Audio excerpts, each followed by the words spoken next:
Oke, udah 19.40, jadi gua mulai aja. Hari ini kita bahas biokimia. Oke, sebenarnya dalam biokimia yang materi UTS ada empat topik besar. Di setelah slide ini ada 4 topik besar. Cuma sebelum masuk ke situ ada sedikit pendahuluan mengenai biokimia.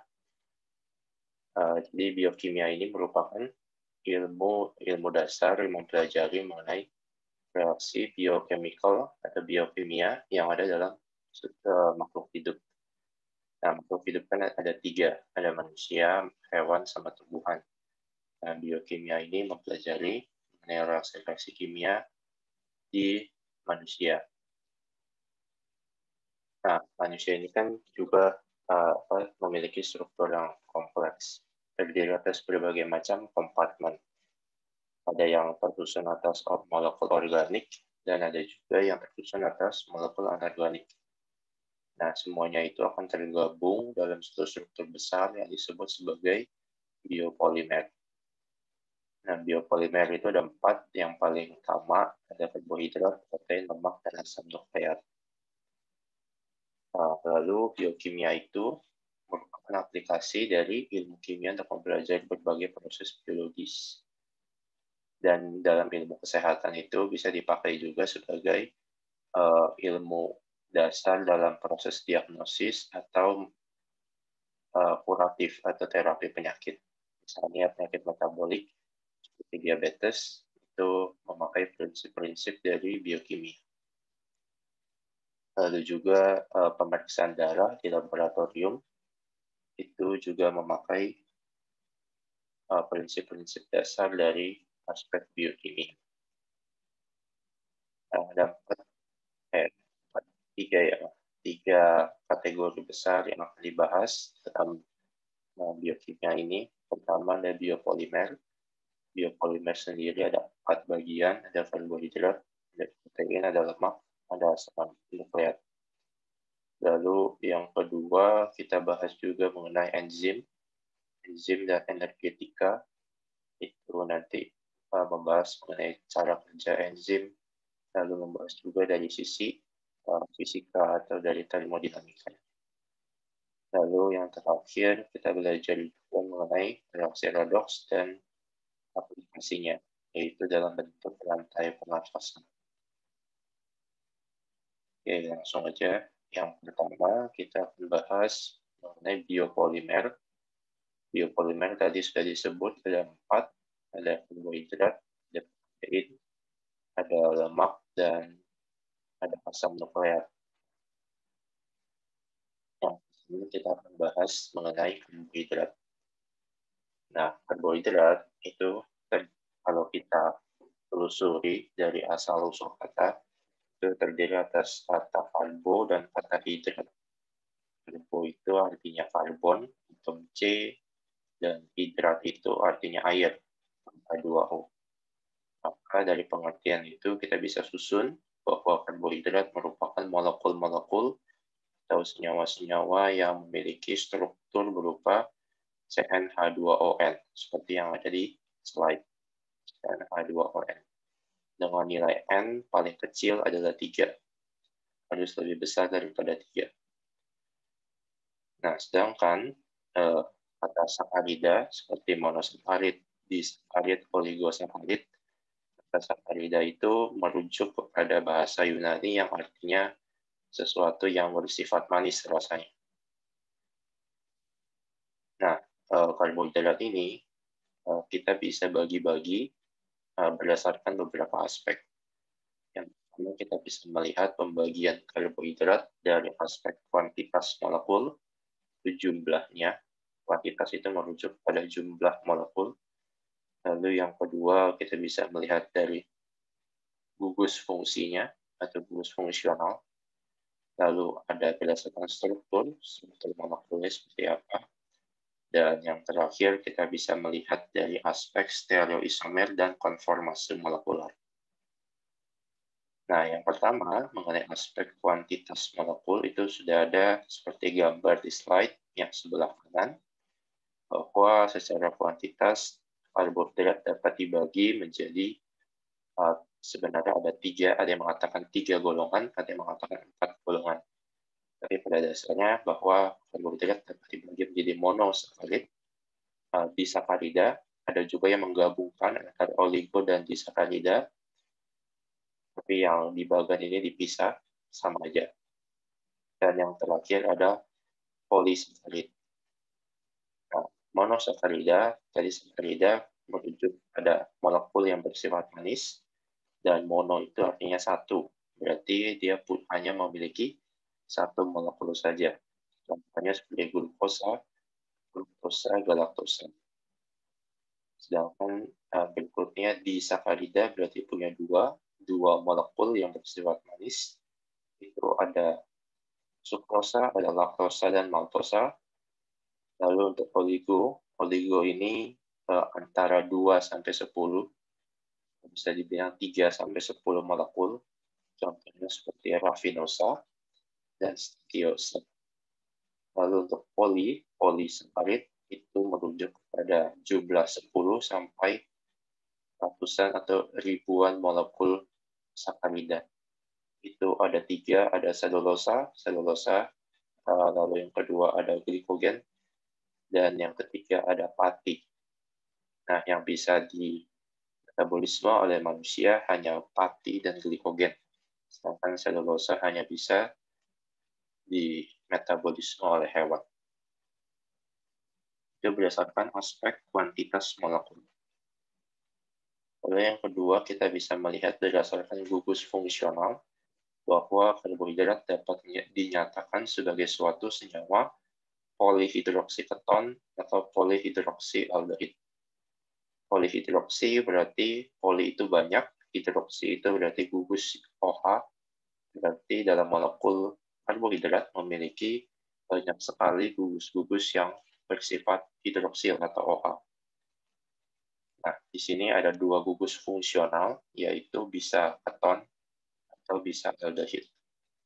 Jadi kalau kita lihat di gambar sebelah kanan, yang bersifat aldehid adalah karbohidrat yang memiliki gugus berbentuk COH. Sedangkan untuk keton adalah karbohidrat yang memiliki gugus berupa ikatan C dengan O. Nah, karbohidrat yang dikelompokkan dalam gugus-gugus aldehid dikatakan sebagai kelompok aldosa atau aldose. Sedangkan karbohidrat yang berkelompok dalam gugus keton disebut sebagai ketosa. Nah, untuk aldosa, karbohidrat dengan molekul aldehid yang paling sederhana atau C-nya 3, minimal 3, itu disebut sebagai gliceraldehid. Jadi yang sebelah paling pertama, C-nya ada 3, itu disebut gliceraldehid.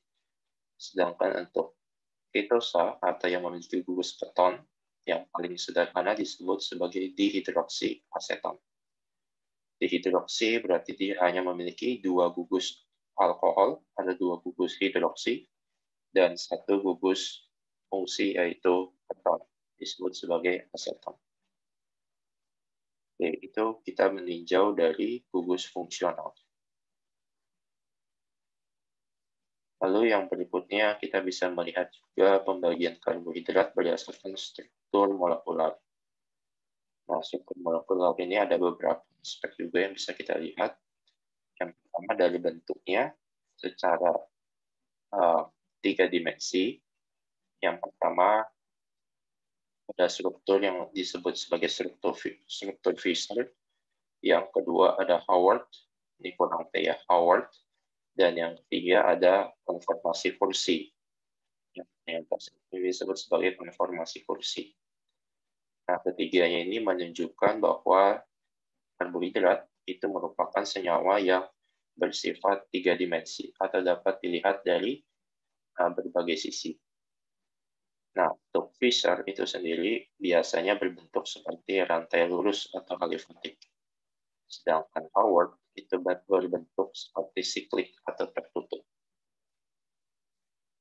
Nah, proses perubahan struktur dari Fisher-Howard itu dapat dijelaskan seperti gambar di sebelah kanan, bahwa struktur yang bersifat terbuka atau alifatik bisa berubah menjadi struktur yang bersifat tertutup atau siklik dengan cara rotasi atau perputaran molekul atom di atom C nomor 5. Jadi kalau kita lihat ini yang tanda warna hijau, kita melihat awalnya di sini ada H, ada OH, dan di sini ada CH2OH. Lalu ketika dia akan berubah menjadi struktur siklik, maka akan terjadi namanya bone rotation atau perputaran ikatan di atom C nomor 5. Jadi seperti ini, H-nya pindah ke bawah, OH pindah ke samping, dan CH2OH akan berpindah ke sisi yang di sebelah kiri. Lalu bersama dengan itu ada juga ikatan antara gugus aldehid ataupun gugus keton yang ada di atom C nomor 1 dengan atom C yang paling akhir, sehingga akan menghasilkan bentuk-bentuk yang bersifat siklis atau tertutup.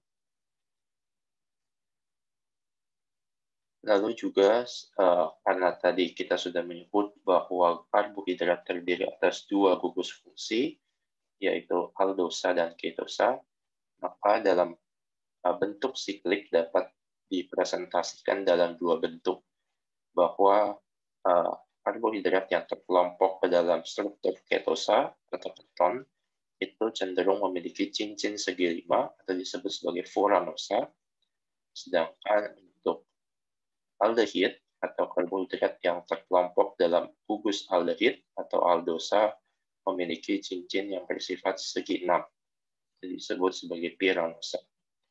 Jadi contoh yang ini adalah piranosa segi 6 karena dia merupakan gugus aldehid.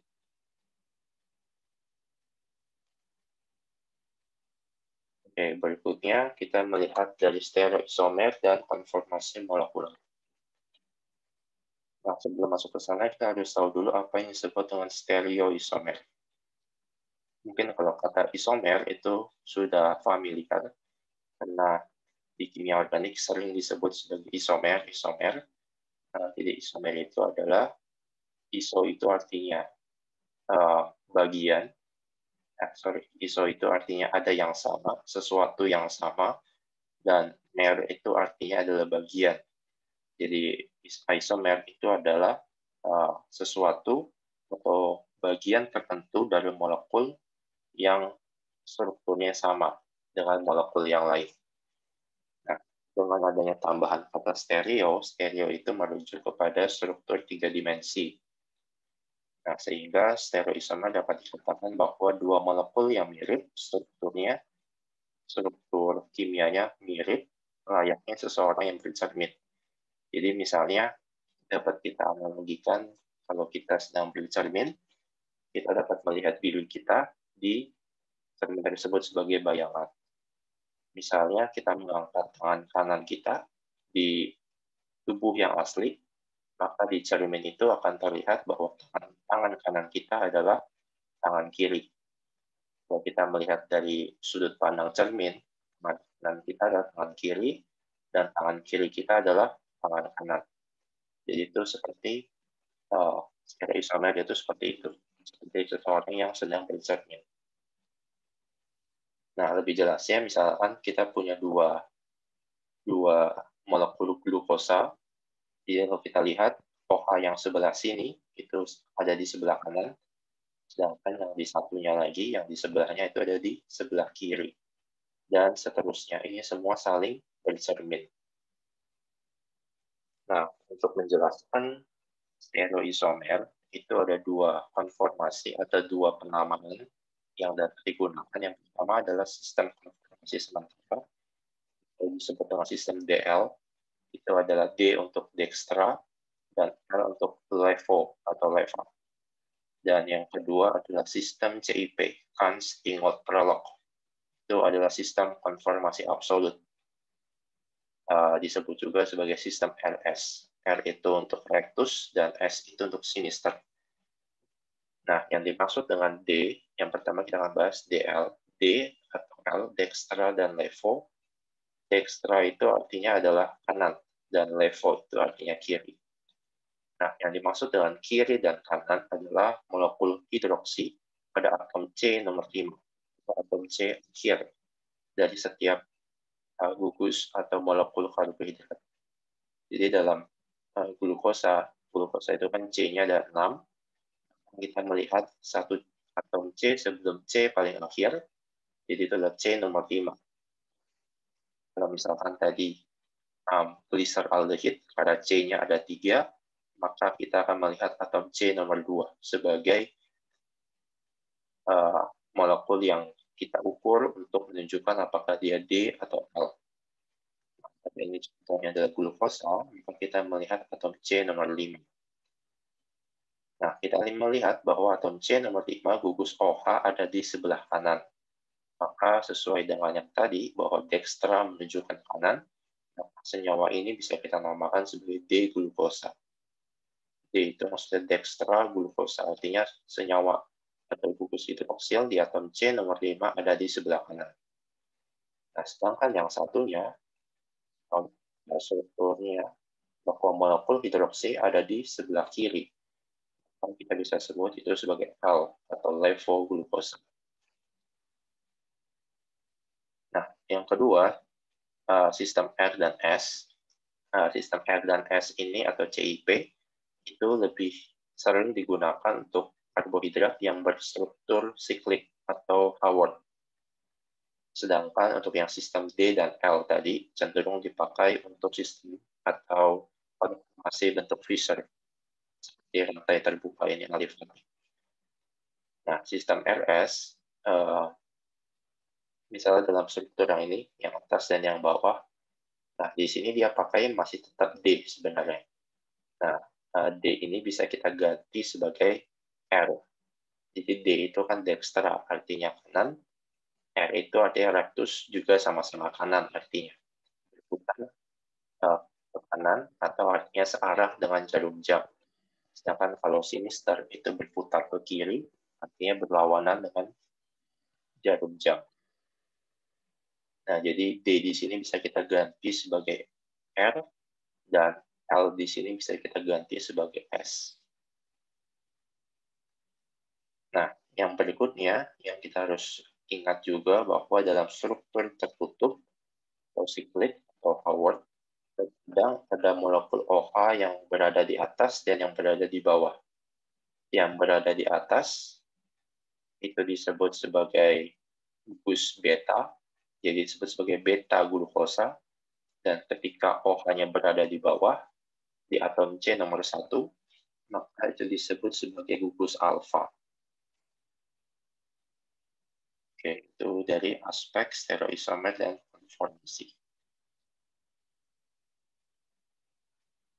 Nah, sekarang kita melihat bahwa lebih ke disakarida, ikatan yang terjadi pada molekul disakarida. Nah, ini juga tadi sudah disinggung bahwa dalam struktur hidroksi di atom C nomor 1 molekul karbohidrat itu ada yang di atas dan ada yang di bawah struktur OH-nya. Kalau yang di atas itu disebut dengan beta dan yang di bawah itu disebut sebagai alfa. Nah, kita bisa melihat dalam struktur disakarida, misalnya dari sini maltosa. Maltosa itu ikatannya adalah alfa 1,4 glikosidik. Jadi ikatan antar molekul glukosa disebut ikatan glikosidik. Nah, angka 1 dan angka 4 itu datang dari kita menghitung atom karbonnya. Jadi yang sebelah kiri itu di atom C nomor 1, dan di sebelah kanan itu di atom C nomor 4. Lalu kenapa bisa alfa? Karena atom C nomor 1 di sini awalnya adalah OH-nya berada di bawah, dan atom glukosa satu lagi itu di nomor 4 juga OH-nya berada di bawah, sehingga kita bisa sebut itu sebagai alfa 1,4. Begitu juga dengan sukrosa. Ini adalah gabungan antara glukosa dan fruktosa. Ini juga adalah alfa karena dia merujuk ke bawah, OH-nya pertamanya ya alfa 1, dan ini adalah 2, atom C nomor 2. Sehingga disebut sebagai alfa 1,2 glikosidik. Dan laktosa, nah laktosa sedikit berbeda karena yang ini adalah struktur beta berada di atas. Maka disebut sebagai beta 1,4 glikosidik. Nah, molekul-molekul yang disakarida seperti ini itu dapat diuraikan dengan enzim yang disebut dengan alfa amilase.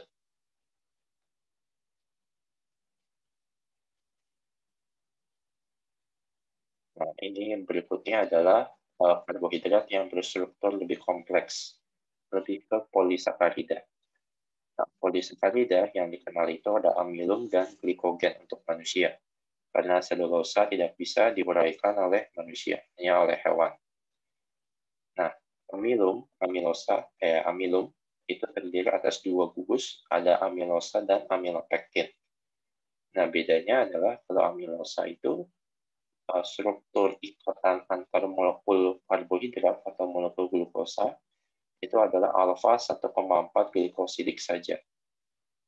Sedangkan kalau amilopektin itu adalah ada dua ikatan, ada alfa 1,4, ini atom 1, ini atom 4, dan ada alfa 1,6. Ini 6 dan ini 1. Hanya sama-sama berada di bawah, maka disebut sebagai alfa. Nah, sama juga dengan glikogen. Glikogen itu memiliki ikatan sama dengan amilopektin, bahwa ada ikatan alfa 1,4 dan ada ikatan alfa 1,6.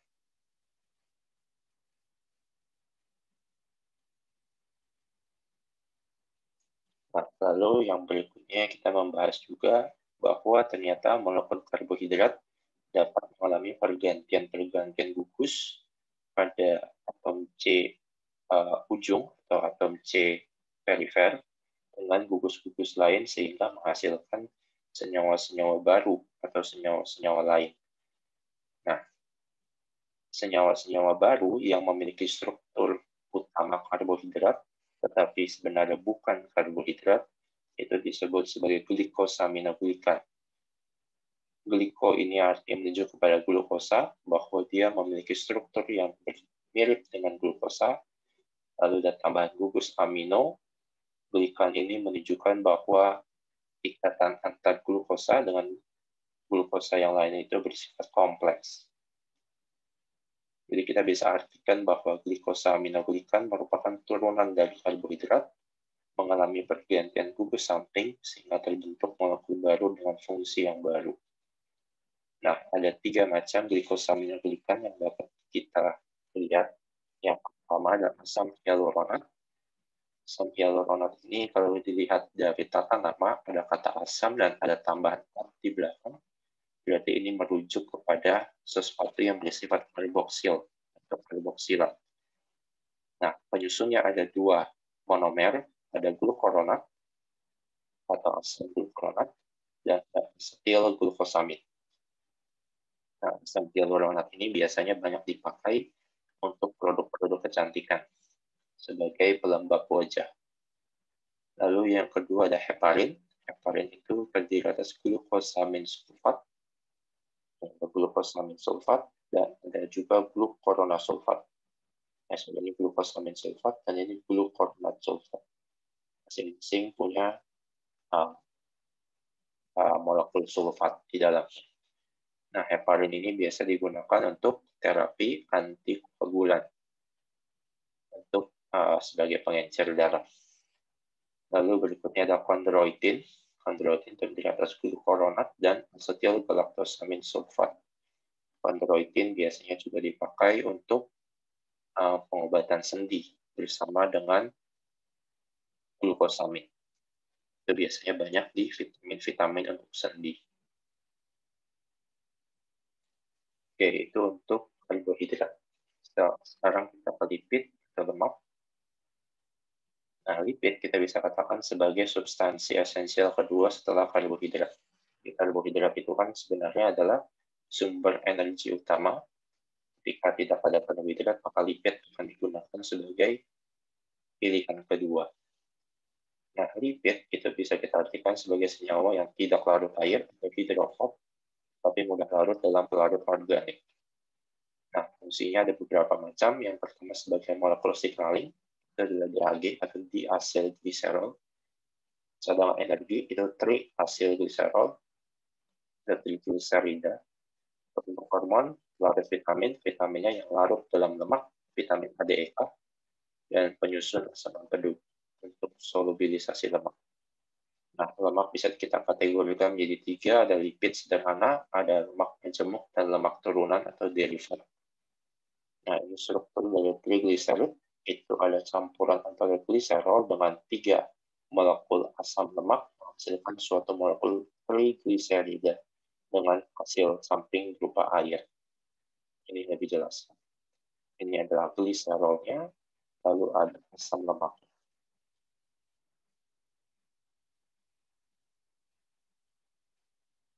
Nah, lemak atau lipid kita bisa melihat dari aspek tingkat kejenuhannya. Jadi berdasarkan tingkat kejenuhannya, itu kita bisa bagi dua, ada yang bersifat jenuh dan ada yang bersifat tidak jenuh. Yang bersifat jenuh itu artinya bahwa asam lemak tersebut hanya memiliki rangkaian ikatan tunggal, sedangkan yang tidak jenuh itu adalah rangkaian yang memiliki rangkaian ikatan ganda. Yang jenuh itu bisa kita sebut sebagai saturated fat, dan yang tidak jenuh kita bisa sebut sebagai unsaturated fat. Jadi untuk yang saturated fat, ini adalah saturated fatty acid, tidak ada ikatan ganda di sini, semuanya adalah ikatan tunggal. Sedangkan untuk yang unsaturated fat, terdapat ikatan-ikatan yang bersifat ganda. Nah, lalu dalam ikatan ganda atau unsaturated fat itu bisa terdapat dua kemungkinan.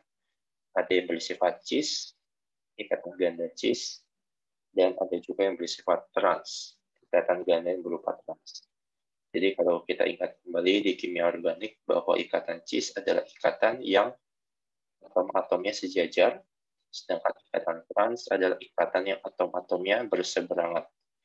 Sehingga ketika dalam suasana ruangan bahwa lemak-lemak yang bersifat unsaturated cis unsaturated fat, itu akan bersifat cair dalam suhu ruang, sedangkan untuk trans fat atau yang memiliki ikatan trans itu akan memiliki struktur berupa padat, karena dalam rantai itu tidak membengkok dan lurus. Sama seperti yang saturated fat, bahwa dalam suhu ruang akan bersifat solid atau padatan.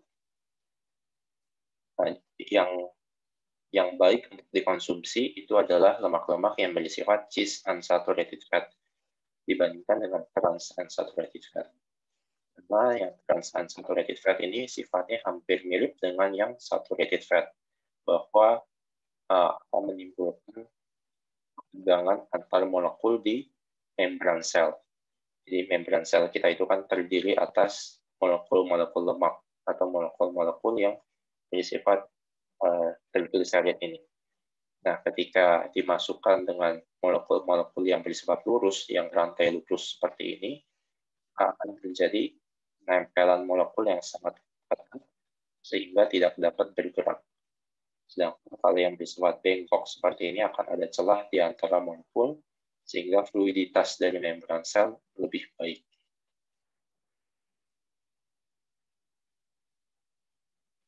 Oke, sekarang kita beralih ke senyawa omega. Ada omega 3, omega 6, omega 9, dan omega-omega yang lain. Nah, senyawa omega itu sebenarnya tergolong ke dalam senyawa yang bersifat unsaturated fat. Unsaturated fat yang bersifat cis, bukan trans yang tadi. Sehingga omega ini adalah senyawa yang bersifat baik sebenarnya, baik untuk tubuh. Nah, penamaan omega itu sebenarnya adalah penamaan baru dari suatu senyawa asam lemak tidak jenuh. Jadi pada tahun-tahun 1700-1800, asam lemak tidak jenuh itu disebut sebagai asam oleat, asam linolenat, dan asam linoleat. Di sini asam linolenat, asam linoleat, dan asam oleat. Lalu sejak tahun 1900 sampai sekarang ditemukan suatu penamaan baru, yaitu penamaan omega. Nah, omega kalau kita melihat dari struktur alfabetik Yunani, omega merupakan alfabet akhir dari susunan alfabet Yunani. Dari itu, dapat kita simpulkan bahwa penamaan omega itu dimulai dari akhir atom C dari suatu senyawa asam lemak tidak jenuh. Kalau penamaan asam oleat, asam linoleat, dan asam linolenat itu dihitung dari depan, dari gugus depannya, dari gugus karboksil. Sedangkan penamaan omega itu dimulai dari paling belakang. Nah, untuk asam linolenat itu sering juga ditulis sebagai 18-3, artinya adalah 18 atom karbon, dia memiliki 18 atom karbon dengan 3 ikatan ganda. Nah, posisi ikatan ganda itu dapat ditulis sebagai delta atau lambangnya segitiga. Ada delta 9, delta 12, dan delta 15. Perhitungan delta itu dihitung dari depan, bukan dari belakang, dihitung dari depan. Nah, untuk omega itu dihitung dari belakang. Misalnya kita ambil contoh asam linolenat. Dikatakan ini adalah senyawa omega 3, omega 6, dan omega 9. Kita bisa hitung dari belakang, ini adalah atom C1, atom C2, ini atom C3. Berarti omega 3, lalu ini atom C4, atom C5, atom C6, berarti omega 6, lalu yang terakhir adalah ikatan lengkap terakhir omega 9. Nah, untuk yang 9, 12, dan 15 itu dihitung dari depan. Begitu juga dengan omega 6 untuk asam linoleat dan omega 9 untuk asam oleat. Ini juga dihitung dari belakang. 1, 2, 3, 4, 5, 6, 7, 8, 9. Itu sebagai omega 9. 18 ini menunjuk kepada tadi jumlah total atom C. 1, 2, dan 3 ini menunjuk kepada jumlah ikatan atom. Oke, lalu berikutnya kita membahas mengenai turunan dari senyawa lipid. Itu ada kolesterol dan steroid. Jadi steroid dan kolesterol ini merupakan senyawa penting juga dalam tubuh. Kolesterol juga membantu dalam fluiditas membran tadi, fluiditas membran sel, dan steroid itu kebanyakan digunakan sebagai bahan baku pembuatan hormon, khususnya hormon-hormon seksual seperti testosteron, estrogen, dan progesteron. Nah, steroid atau kolesterol atau disebut sebagai siklopentanol perhidrofenantran itu adalah senyawa siklis. Nah, kalau kita udah dari namanya, siklopentanol artinya dia punya suatu senyawa atau suatu gugus berupa siklik dan atom C nomor 5. Jumlah atom C-nya ada 5. Yang sebelah sini ada atom C-nya ada 5, siklopentanol. Lalu disebut sebagai perhidro. Perhidro itu artinya memiliki gugus hidroksil. Itu adalah gugus OH. Lalu disebut sebagai fenantren. Fenantren itu adalah gabungan dari 3 benzena dengan struktur seperti ini. 2 mendatar dan 1 di atas. Makanya sebenarnya disebut sebagai siklopentanol perhidrofenantren. Nah, lalu pengaplikasiannya dalam steroid. Misalnya kita lihat gambar sebelah kanan, ini semua adalah cincin steroid, sama seperti yang struktur baku di sebelah sini. Nah, bedanya adalah ketika dia sudah berbentuk hormon, maka yang berganti adalah gugus-gugus samping. Misalnya kita melihat di sini ada OH, di sini ada O, akan menjadi estron. Ketika OH-nya ada 2, menjadi estradiol. Diol itu ada OH-nya ada 2. Lalu ketika OH-nya ada 3, menjadi estriol. Ini adalah 3 senyawa hormon wanita. Lalu ketika dia menjadi kolesterol, maka struktur samping berubah menjadi cabang-cabang alkana. Nah, tapi tidak mengubah struktur utama dari siklopentanol perhidrofenantren ini.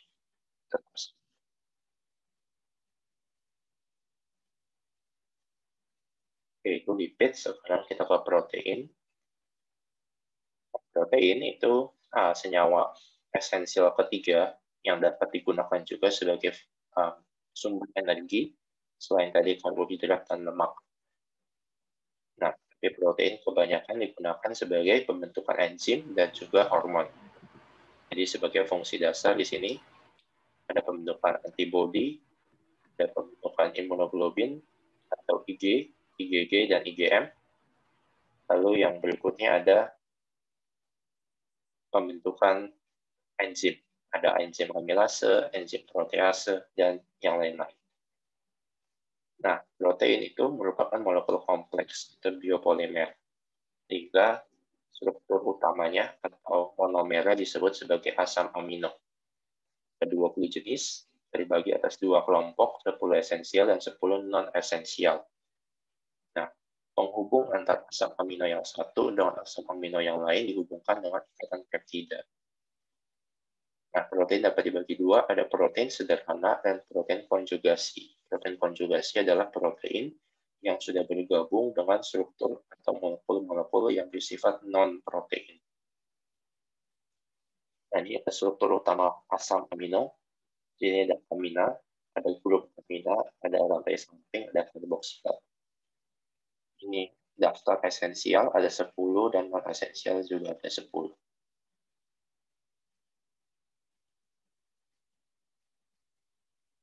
Lebih lengkapnya bisa dibagi juga atas non-polar, polar yang bersifat anion dan bersifat kation.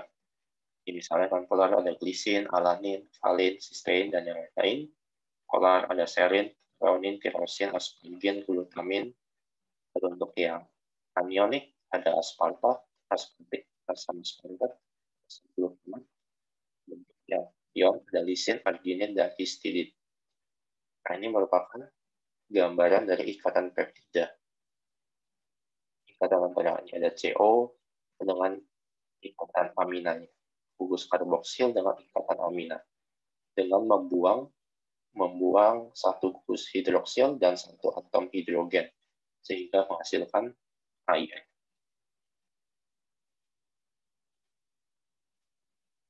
Oke, protein juga dapat kita klasifikasikan dari berbagai aspek. Pertama dari struktur, itu ada yang primer, ada yang sekunder, tersier, dan kuartaner. Lalu secara fungsi ada dinamik dan struktural, secara konformasi ada fibros, globuler, dan campuran. Yang dinamik, namanya dinamik berarti bersifat distribusi atau bersifat berpindah-pindah, kita disebut sebagai dinamik. Ada yang disebut dengan enzim, protein transport, protein kontraktil, protein cadangan, pengatur, dan pertahanan. Sedangkan untuk yang struktural atau yang pasif, itu ada kolagen, keratin, dan elastin. Nah, untuk yang konformasi, yang fibros itu rata-rata adalah terdapat di protein struktural. Jadi bersifat hidrofob, kaku, lalu keras, itu disebut sebagai fibros. Sedangkan yang globular itu bersifat larut dalam air.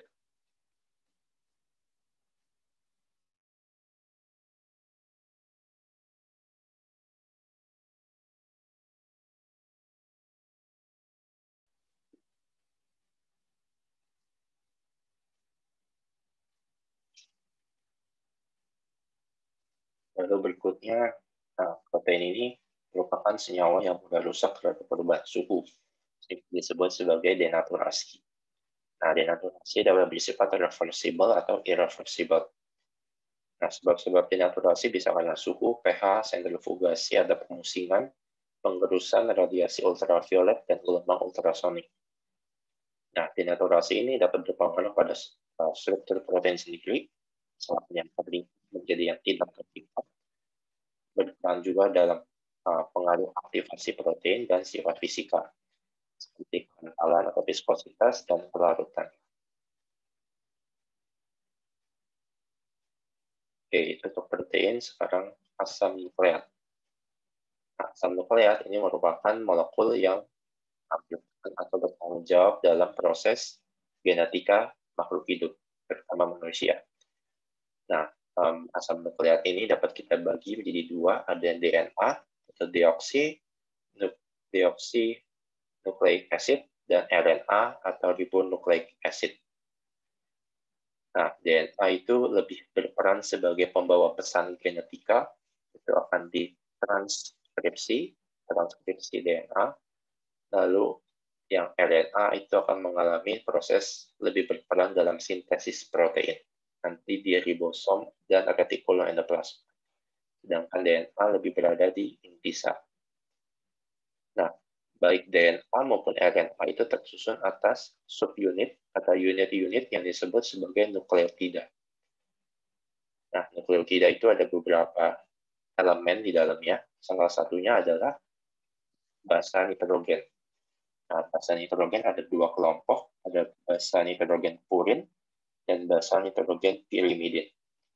Purin itu adalah basa nitrogen yang memiliki dua cincin. Ini purin ada dua cincin. Contohnya adalah adenin dan guanin. Sedangkan untuk pirimidin adalah basa nitrogen yang hanya memiliki satu cincin. Ada sitosin dan timin untuk DNA dan urasil untuk RNA. Nah, ini tadi sudah disebut bahwa nukleotida adalah subunit atau unit-unit materi genetika. Itu ada 3 elemen, ada glucose fosfat, glucose pentosa, gula pentosa, dan basa nitrogen. Nah, gula pentosa yang disebut ada 2 macam, ada ribosa dan deoksiribosa. Untuk DNA, diingat saja huruf depannya adalah D. D itu merujuk kepada deoksiribosa. Sedangkan untuk RNA, R itu merujuk kepada ribosa. Gitu. Nah, nukleotida itu berbeda dengan nukleosida. Kalau nukleotida itu ada 3.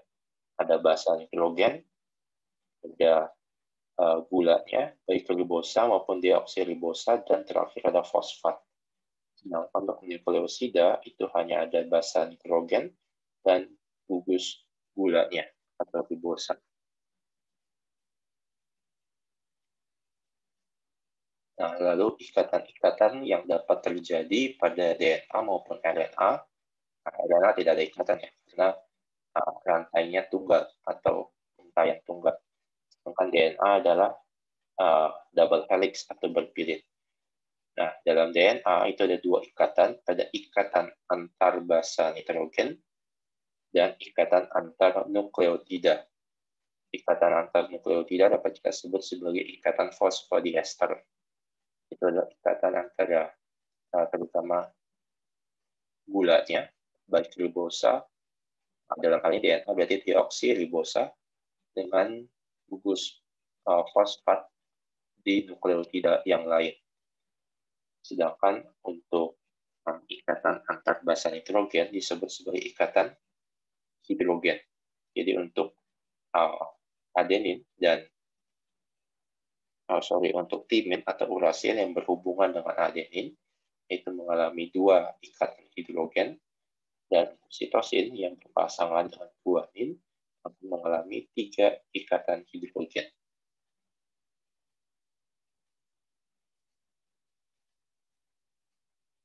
Oke, itu tadi mengenai biopolimer sudah dibahas semua. Lalu kita akan masuk ke dalam enzim dan energetika. Oke, jadi enzim ini merupakan suatu molekul berupa protein. Secara biopolimer dia adalah protein yang berfungsi untuk mempercepat reaksi, sehingga disebut juga sebagai biokatalisator. Nah, berdasarkan strukturnya, enzim itu ada yang sederhana, yang terdiri hanya atas protein, dan ada juga enzim kompleks yang terdiri atas molekul protein dan non-protein.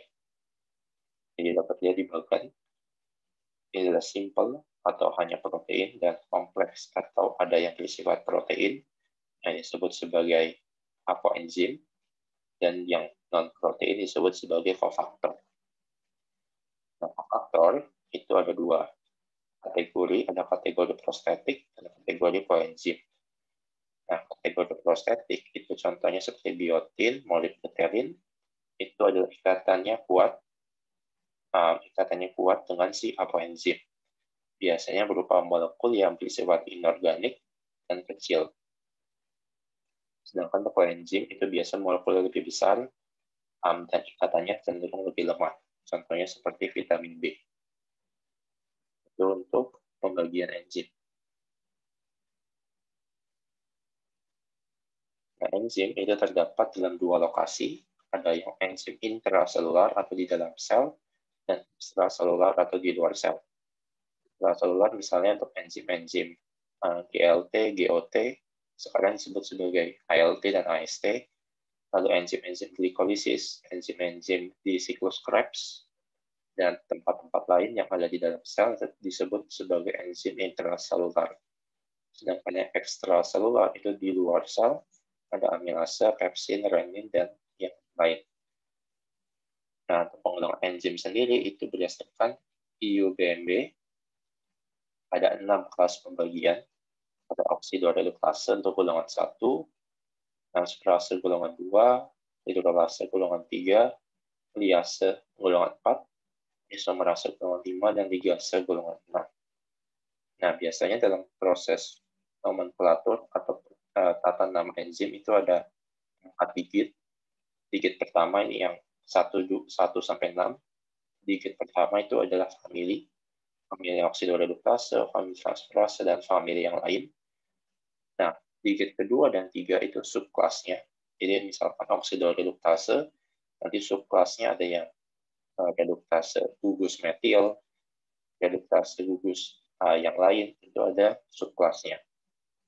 Nah, digit 4 ini menunjukkan sebagai spesies atau subkelas yang lebih kecil lagi.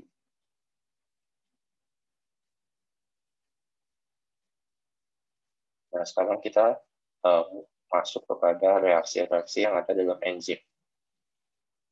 Nah, pertama kita akan bahas bahwa enzim memiliki reaksi umum bahwa ketika suatu enzim berdekatan dengan substrat atau senyawa yang akan diikat, itu akan terbentuk sebagai molekul enzim substrat, molekul kompleks, yang pada akhirnya akan terdisosiasi menjadi enzim dan produk.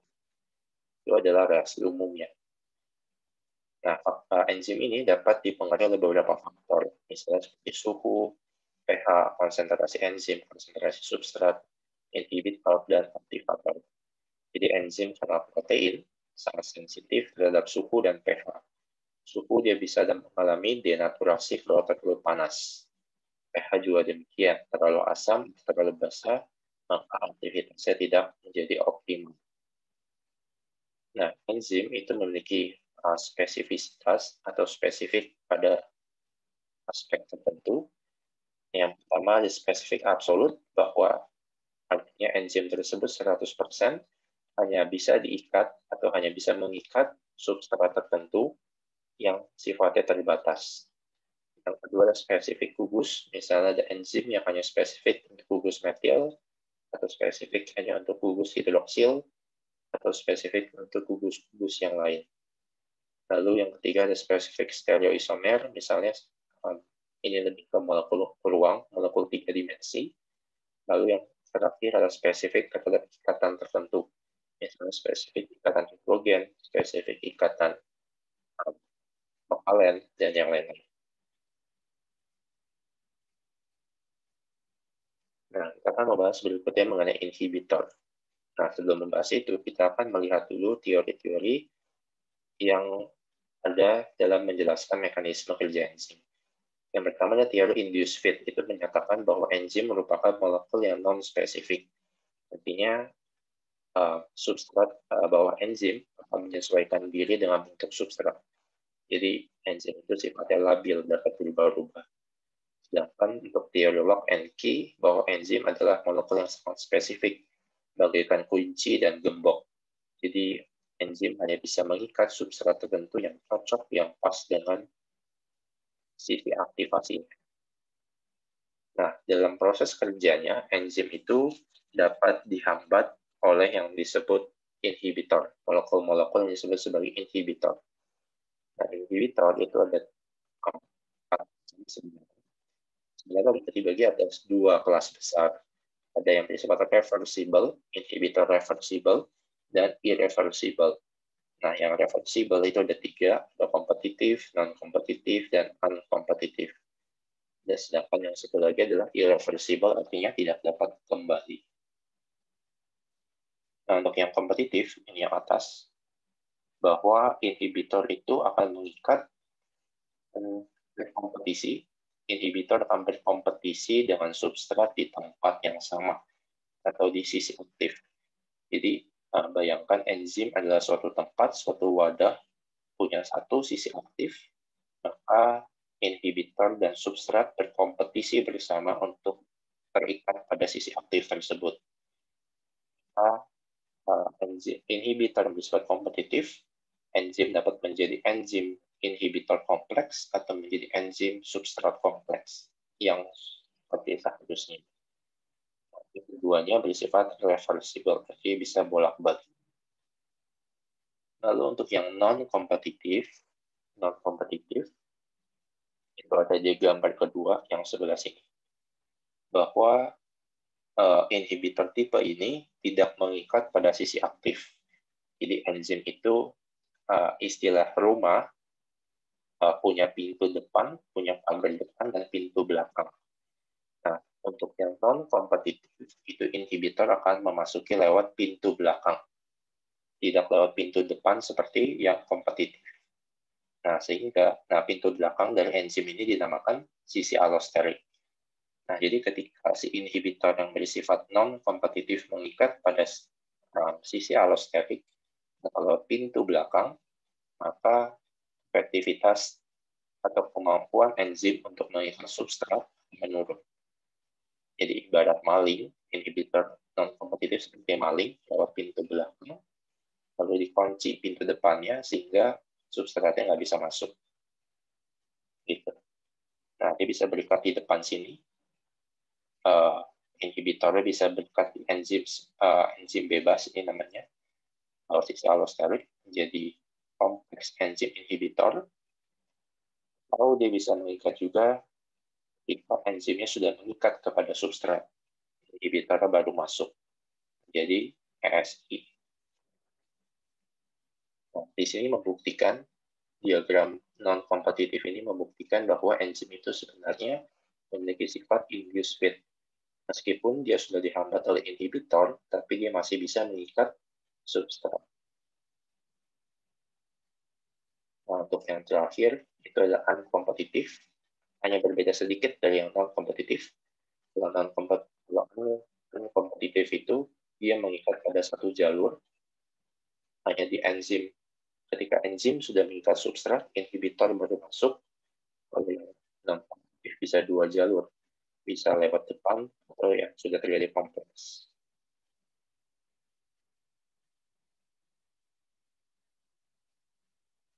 Oke, berikutnya kita membahas mengenai Michaelis-Menten. Ini mungkin nanti paling terakhir setelah ini semua selesai baru bahas mengenai grafik, contoh soal, dan yang lain-lain. Jadi di sini sekilas saja bahwa untuk menghitung cara kerja enzim itu menggunakan Michaelis-Menten. Itu ada tiga komponen, ada Vmax, kecepatan maksimum enzim berkaitan dengan substrat, ada setengah Vmax, dan ada Km. Itu adalah konsentrasi substrat yang dibutuhkan untuk mencapai setengah kecepatan. Kita lihat, ini grafiknya kan pertama naik, lalu tiba-tiba mendatar. Nah, secara fisika kimia, itu ada dua order, ada order kinetik 1, bersifat linear, atau order kinetik 0, dia sifatnya mendatar atau stabil. Jadi di order kinetik 1 itu artinya bahwa enzim dan substrat itu masih mengikat, dan terus naik. Tapi pada keadaan tertentu, ketika sudah mencapai kecepatan maksimum, maka substrat yang ditangkap pada enzim sudah tidak berpengaruh. Oke, itu tadi enzim Michaelis-Menten energetika. Sekarang kita pindah dulu ke transport pernapasan. Nanti terakhir baru kita bahas soal-soal untuk Michaelis-Menten tadi. Oke, jadi dalam tubuh manusia itu terdapat beberapa reaksi, ya, adalah reaksi-reaksi kimiawi. Reaksi-reaksi kimiawi ini ternyata tidak semudah yang dibayangkan.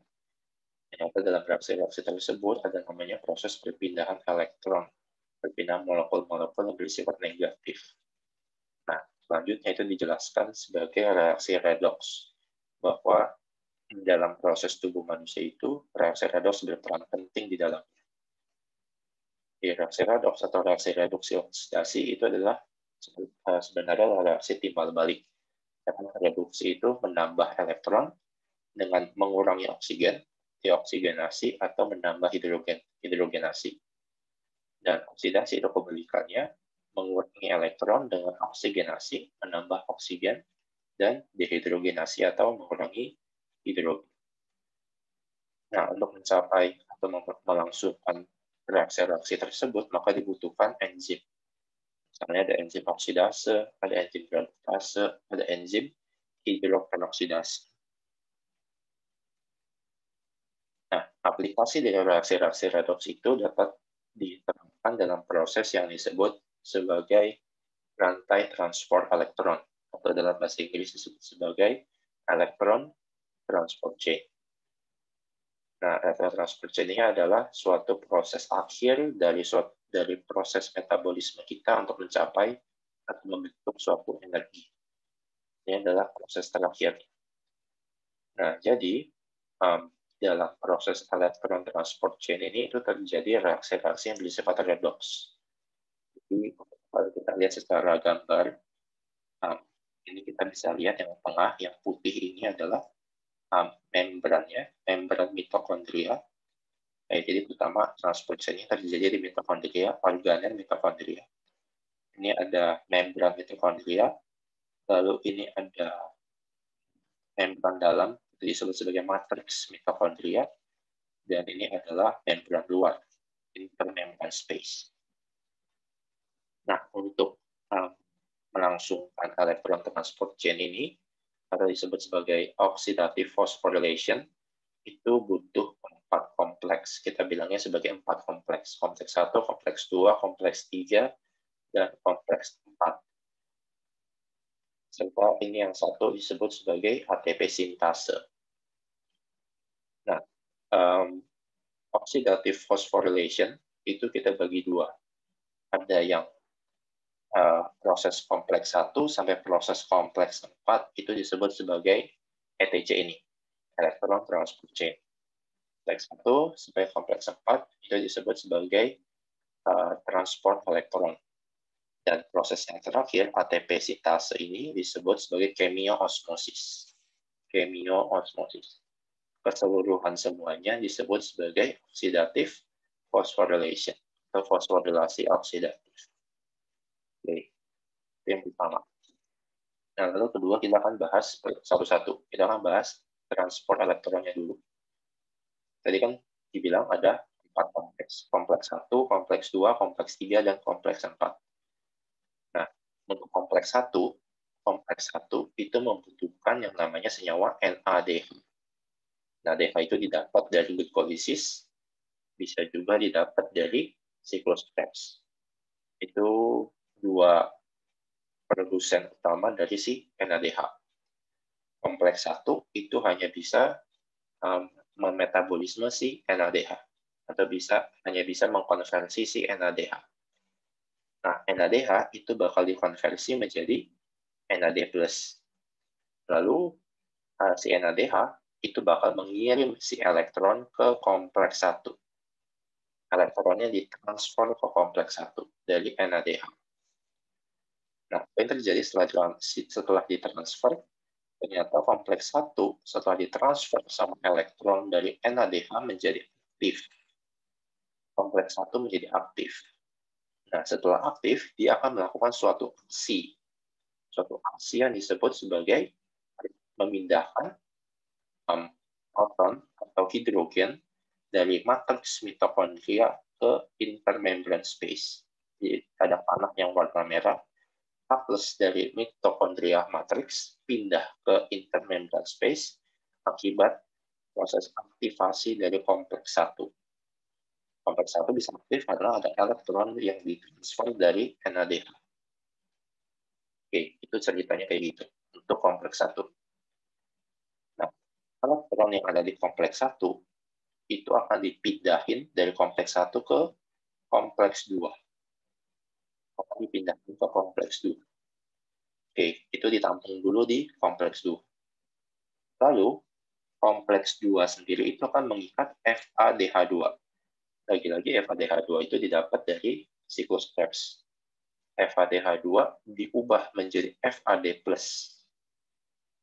Lalu dikirim lagi elektronnya, ditransfer elektronnya dari FADH2 ke kompleks 2.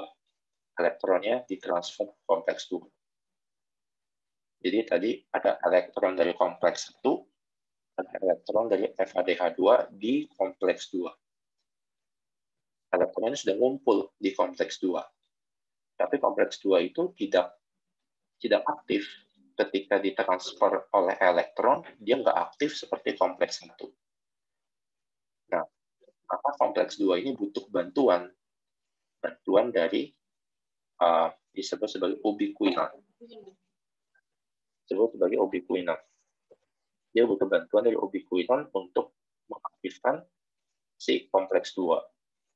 Nah, ubiquinon fungsinya akan sama seperti kompleks 1, memindahkan proton OH+ dari matriks mitokondria ke intermembran space. Warna yang merah itu dia bakal pindahin. Nah, setelah dia memindahkan protonnya atau si H+, elektron yang ada di ubiquinon itu pindah ke kompleks 3. Nah, kompleks 3 udah nggak mengikat apa-apa lagi. Tidak mengikat NADH, tidak mengikat FADH2. Nah, elektron yang sudah terkumpul dari kompleks 1, kompleks 2, dan ubiquinon ditransfer ke kompleks 3, menyebabkan kompleks 3 menjadi aktif. Jadi aktif, dia sama prosesnya akan mentransfer hidrogen atau H+ dari matriks mitokondria ke intermembran space. Lalu berikutnya lanjut ke sitokrom C, sitokrom C, elektronnya lalu pindah ke kompleks 4, akan terjadi hal yang sama bahwa elektron yang diterima dari kompleks 4 mengaktifkan proses perpindahan H+ dari mitokondrial matrix ke intermembran space. Nah, jadi setelah prosesnya tadi bisa dilihat H+ ion-ion hidrogen yang ada di mitokondrial matrix itu semakin sedikit. Kumpul semua di intermembran space hidrogennya. Jadi di sini sedikit, di sini hidrogennya banyak. Oke. Nah, lalu tadi kan di kompleks 4 masih ada elektron. Elektronnya harus dibuang. Nah, untuk membuang elektron, kompleks 4 membutuhkan yang namanya oksigen. Ini ada reaksinya 2 elektron ditambah 2 H+ ditambah setengah O2, jadi oksigen itu disebut sebagai akseptor, menerima elektron paling akhir dari elektron transport chain, itu dia paling akhir. Setelah diterima elektron oleh si oksigen, maka akan menjadi molekul air. Jadi itu transport elektron dari kompleks 1 sampai kompleks 4, posisinya seperti itu.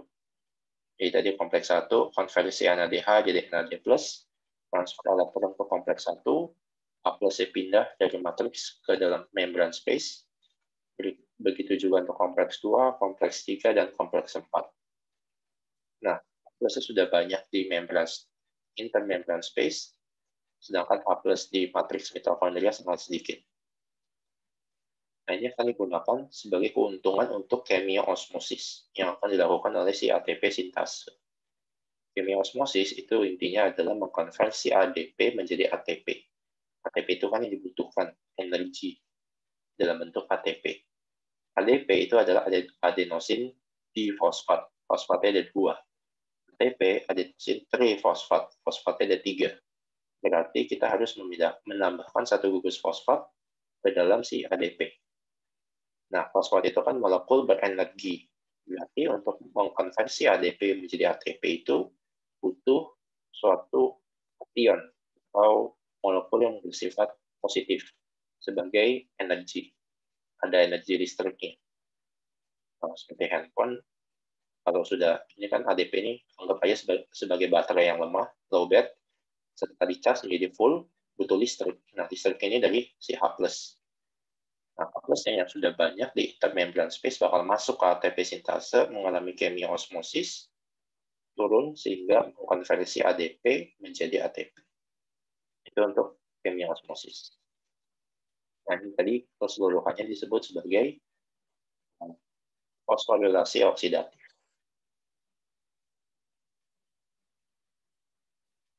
Nah, ini tadi sudah disinggung, molekul berenergi tinggi. Itu adalah molekul-molekul yang pada rata-rata bergolongan fosfat.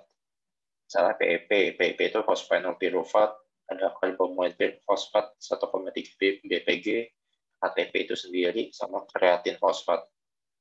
Karbomoil fosfat itu adanya di siklus urea.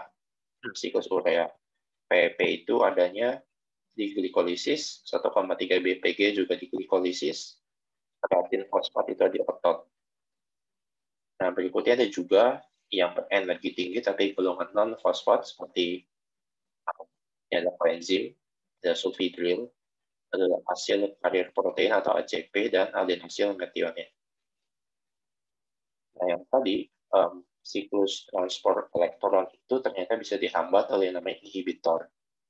Jadi untuk kompleks 1, itu bisa dihambat sama rotenon, metal, sama pyridin. Untuk kompleks 3, itu bisa dihambat sama antimicin A, kompleks 4 bisa dihambat sama karbon monoksida, sama sianida. Makanya orang-orang yang menghirup karbon monoksida atau cyanida, itu pembentukan ATP-nya berkurang, kita dihambat. Bisa menuju kematian. Terus ATP sintase bisa dihambat oleh oligomisin. Lalu ADP atau pengkonversian ADP menjadi ATP bisa dihambat oleh Bacilloside sama bongpresin. Itu yang rantai elektron. Sekarang mungkin akan bahas yang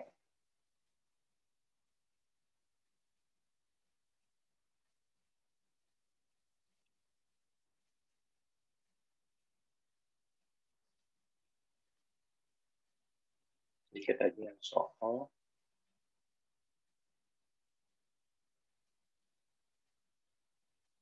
misalnya biasa sih di soal dikasih substrat, soalnya hanya tabel substrat dan tabel inisiasi kecepatan atau VO. Untuk menghitung Vmax dan Km, biasanya ditanyakan Vmax dan Km, itu pertama harus dijadikan satu per substrat dan satu per VO. Nah, setelah itu, setelah satu per substrat dan satu per VO, masukkan ke dalam kalkulator berupa regresi linear.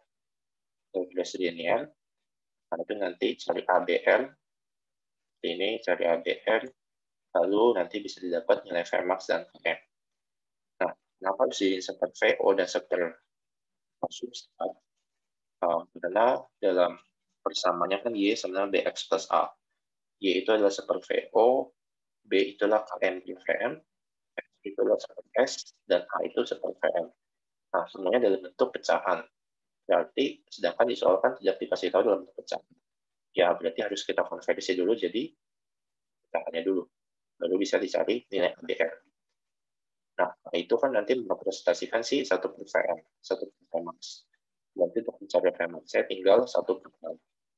Lalu untuk mencari Km, ini kan B itu sama dengan Km per Vm.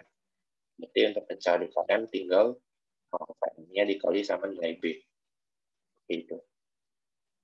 Ini untuk grafik mungkin nggak disuruh buat. Terus soal satu lagi, misalnya kalau dinaikkan 5 kali. Ya.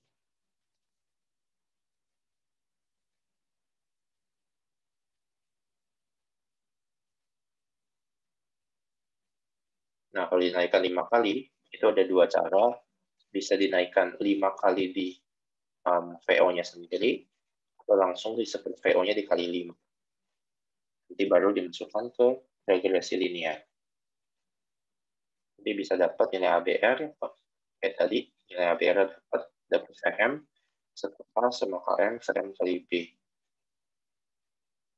Nah, kecuali untuk yang inhibitor, kalau misalkan dia dikasih inhibitor, itu berarti harus hitung ulang semua. Kalau ini kan yang 5 kali tadi, sebenarnya secara teoritis kan tinggal dikali 5. KM-nya bakal sama, lalu Vmax-nya bakal dikali 5. Secara teoritis kan seperti itu. Nah, tapi kalau dikasih inhibitor, itu berarti harus hitung ulang semua. Yang posisi non-inhibitor, sama posisi yang udah ada inhibitor. Nah, untuk grafik, itu jadi awal. Untuk grafik yang unkompetitif, jadi tadi kan inhibitor ada 3, ada kompetitif, unkompetitif, sama non-kompetitif. Untuk unkompetitif di grafik itu Vmax-nya turun, KM-nya turun, itu unkompetitif. Kalau yang kompetitif, Vmax-nya itu tetap, lalu KM-nya turun. Kalau yang non-kompetitif itu Vmax-nya turun, KM-nya tetap. Jadi, bayangan, tinggal cocokin sama grafik.